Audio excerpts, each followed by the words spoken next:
तो बच्चों अध्याय 14 जल के बारे में पढ़ना हमने शुरू किया था और इस अध्याय का अगला भाग यानी भाग 2 है जल चक्र के बारे में। तो इस भाग में हम आज समझेंगे कि जल चक्र क्या है और कैसे जो जल का वायुमंडल में प्रक्रम है वो बना रहता है या जल कैसे एक अवस्था से दूसरी अवस्था में परिवर्तित होकर हमें प्राप्त होता है।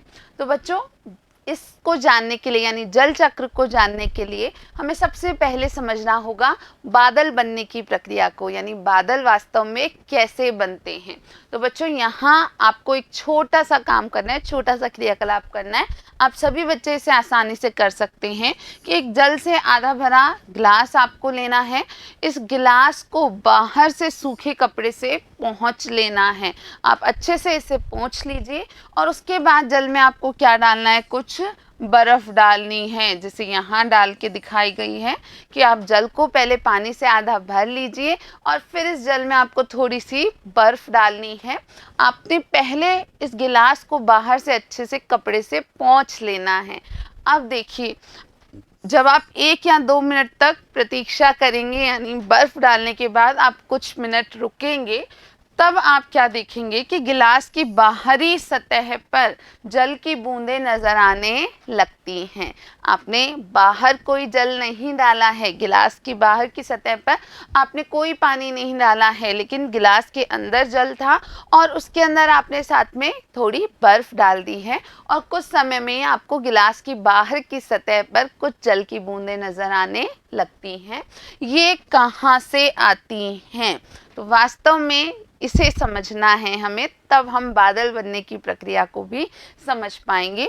तो बर्फयुक्त जल से भरे गिलास की बाहरी सतह बाहर की हवा को ठंडा कर देती हैं। हम जानते हैं कि हमारे चारों ओर हवा है, वायु है, तो वास्तव में ये जो गिलास की ठंडी सतह है ये बाहर की हवा को ठंडा कर देती है और जलवाष्प गिलास की सतह पर संघनित हो जाती है। तो बहुत महत्वपूर्ण प्रक्रम है बच्चों, आपको इसे समझना है कि इस जल पे वास्तव में जो अंदर जल था उससे गिलास की सतह ठंडी हुई और इस ठंडी सतह के संपर्क में आने के कारण जो वायु में उपस्थित जल वाष्प थी वो संघनित हो जाती है। वो संघनित होकर के इस गिलास की बाहरी सतह पर ही आपको नजर आने लगती हैं। तो यह संघनन का प्रक्रम है बच्चों। तो जल को पृथ्वी पर पुनः वापस लाने में संघनन प्रक्रम की एक महत्वपूर्ण भूमिका होती है। तो यह संघनन की प्रक्रिया अत्यधिक महत्वपूर्ण है। जैसे जैसे हम पृथ्वी के पृष्ठ से ऊपर आते हैं ताप कम हो जाता है। हम जानते हैं कि पृथ्वी की सतह से आप जैसे जैसे वायुमंडल में ऊपर की ओर चलते हैं तो तापमान या ताप कम होता जाता है। जैसे जैसे वायु ऊपर उठती जाती है यह ठंडी होती जाती है। तो वायुमंडल में हम बात कर रहे हैं तो जैसे जैसे वायु ऊपर की ओर जाती है यह और अधिक ठंडी होती जाती है। पर्याप्त ऊंचाई पर वायु इतनी ठंडी हो जाती है कि इसमें उपस्थित जलवाष्प संघनित होकर छोटी छोटी जल की बूंदें, जिन्हें क्या कहते हैं, जल कणिका कहते हैं, तो ये बूंदें वास्तव में जल कणिकाओं में परिवर्तित हो जाती हैं। अब ये जल कणिकाएं जो हैं ये ही आपस में मिलकर बादल का रूप ले लेती हैं। ये ही छोटी जल कणिकाएं जो वायु में तैरती रहती हैं ये हमें बादलों के रूप में दिखाई देती हैं।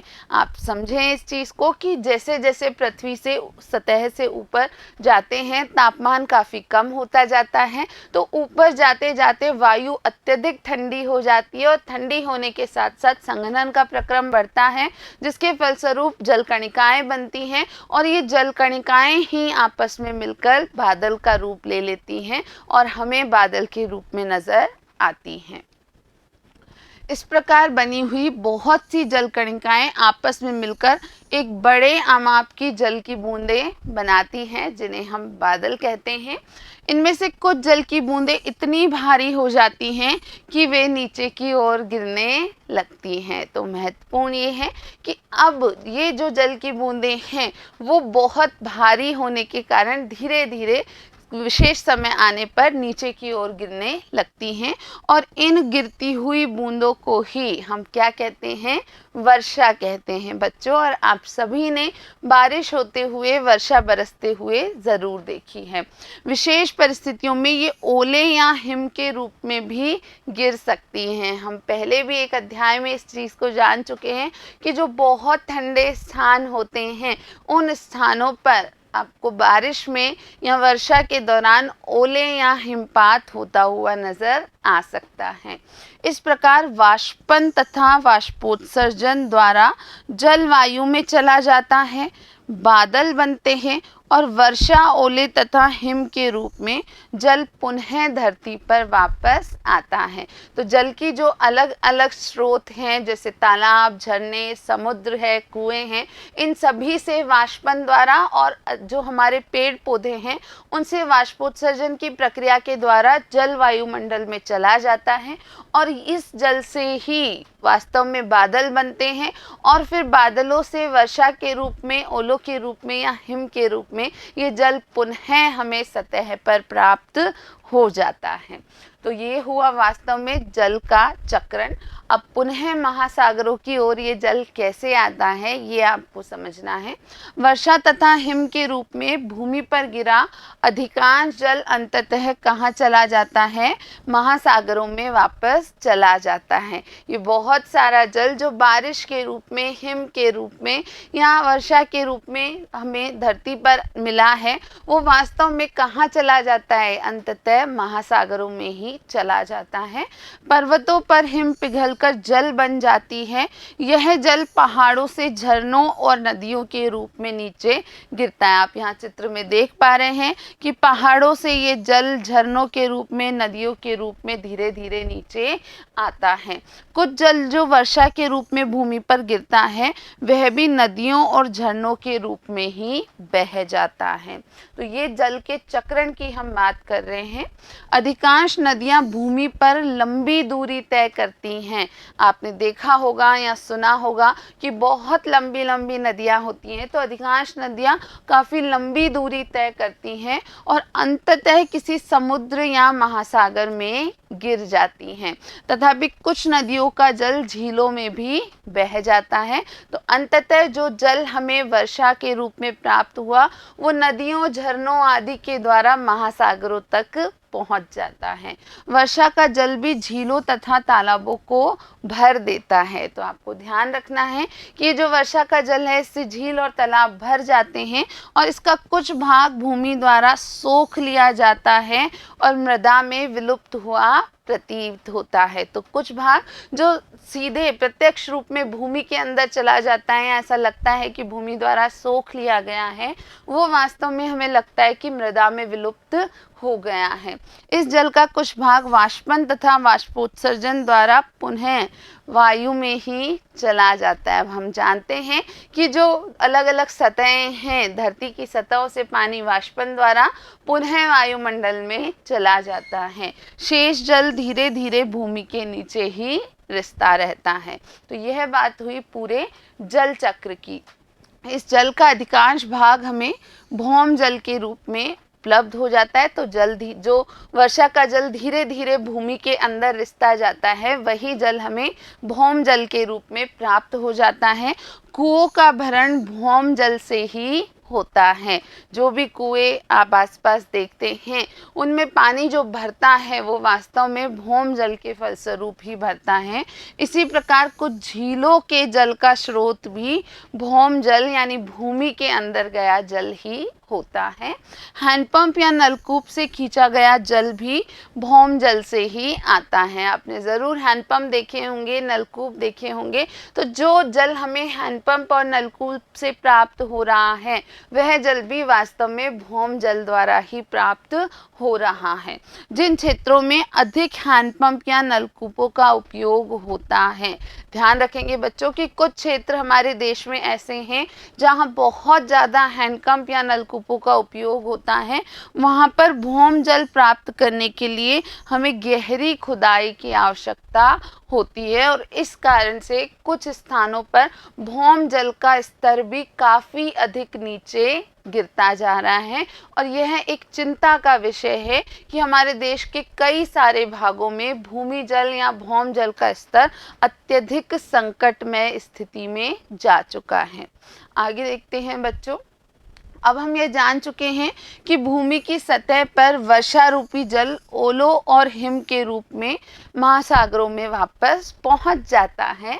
इस प्रकार जल पृथ्वी की ऊपरी सतह से जलवाष्प के रूप में वायु में जाता है, वर्षा ओलों तथा हिम के रूप में वापस लौटता है और अंत में पुनः महासागरों की ओर ही लौटता है और इसे ही हम जल का चक्रण या जल चक्र कहते हैं।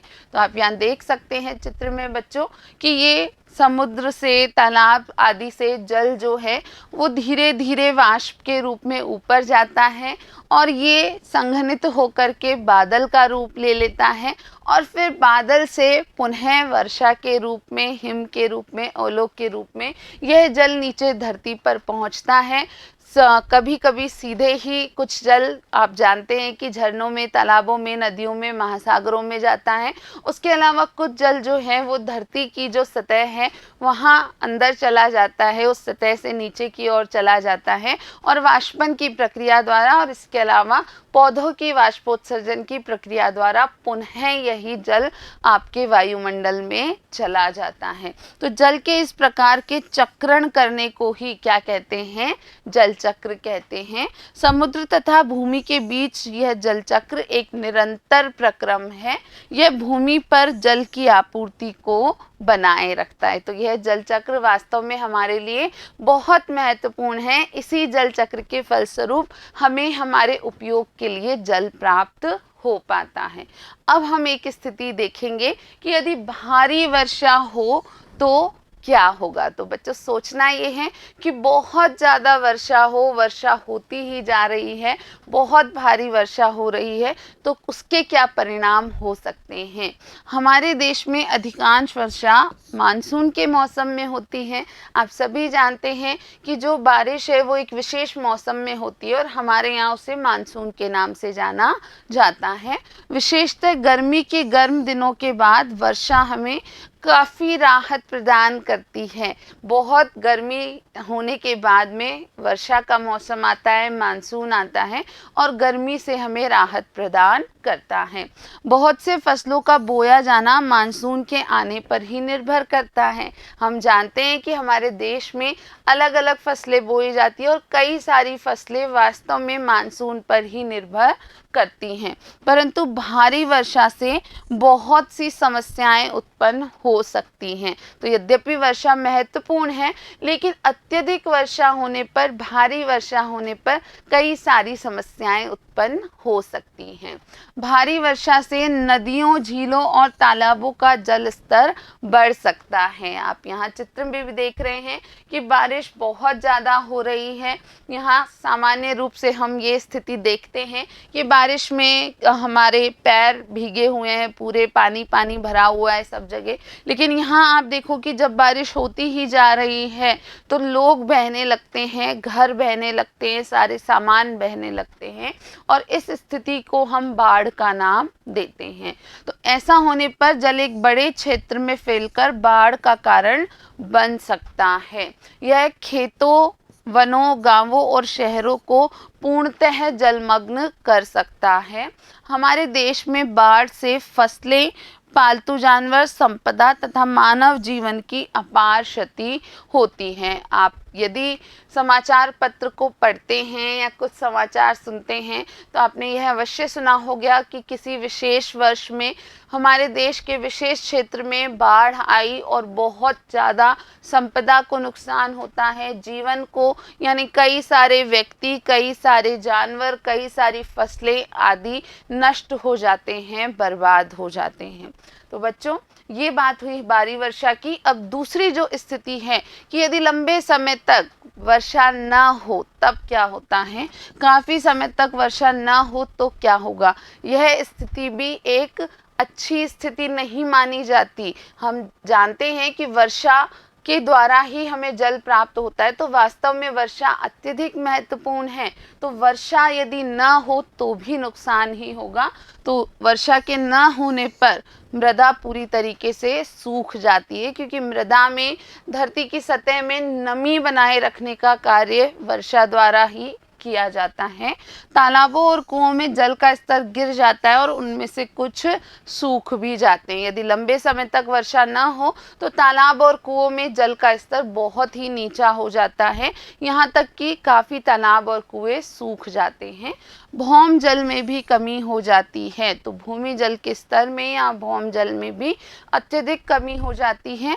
सूखे की स्थिति में खाद्यान्न और चारा प्राप्त करना भी दुर्लभ हो जाता है। तो ये स्पष्ट है बच्चों कि इस स्थिति को सूखे का नाम दिया जाता है। जब किसी वर्ष बिल्कुल वर्षा ना हो किसी विशेष क्षेत्र में, तो वहाँ मृदा सूख जाती है, तो फसलें उगाना भी संभव नहीं हो पाता है, तालाब झीलें आदि भी सूख जाते हैं और भूमि जल का स्तर भी अत्यधिक कम हो जाता है। और ऐसी स्थिति में हमें खाद्यान्न प्राप्त करना या जानवरों के लिए चारा प्राप्त करना संभव नहीं होता है। हम जल को कैसे संरक्षित रख सकते हैं? तो बच्चों समझना ये है कि यह हमारे ही हाथों में है कि हम जल का सही प्रकार से उपयोग करें, हम जल का दुरुपयोग ना करें और उसको अधिक से अधिक संरक्षित रखने का प्रयास करें। तो अब हम इस बारे में चर्चा करेंगे। जल की मांग प्रतिदिन बढ़ती जा रही है और उसका विशेष कारण है जनसंख्या वृद्धि। आप जानते हैं कि जनसंख्या वृद्धि जैसे जैसे होती है वैसे वैसे जल की मांग बढ़ती है। तो जनसंख्या वृद्धि के साथ साथ जल का उपयोग करने वाले लोगों की संख्या भी बढ़ रही है। खाने की वस्तुओं के उत्पादन और उद्योगों में भी जल की अधिकाधिक मात्रा का उपयोग होता है। तो यह भी जनसंख्या से ही संबंधित है। जितनी अधिक जनसंख्या होगी उतना अधिक हमें उत्पादन करना होता है, उतने अधिक उद्योग लगते हैं, तो उस कारण से भी जल का उपयोग काफ़ी अधिक बढ़ रहा है। इन्हीं कारणों से संसार के बहुत से भागों में जल की काफ़ी कमी हो गई है।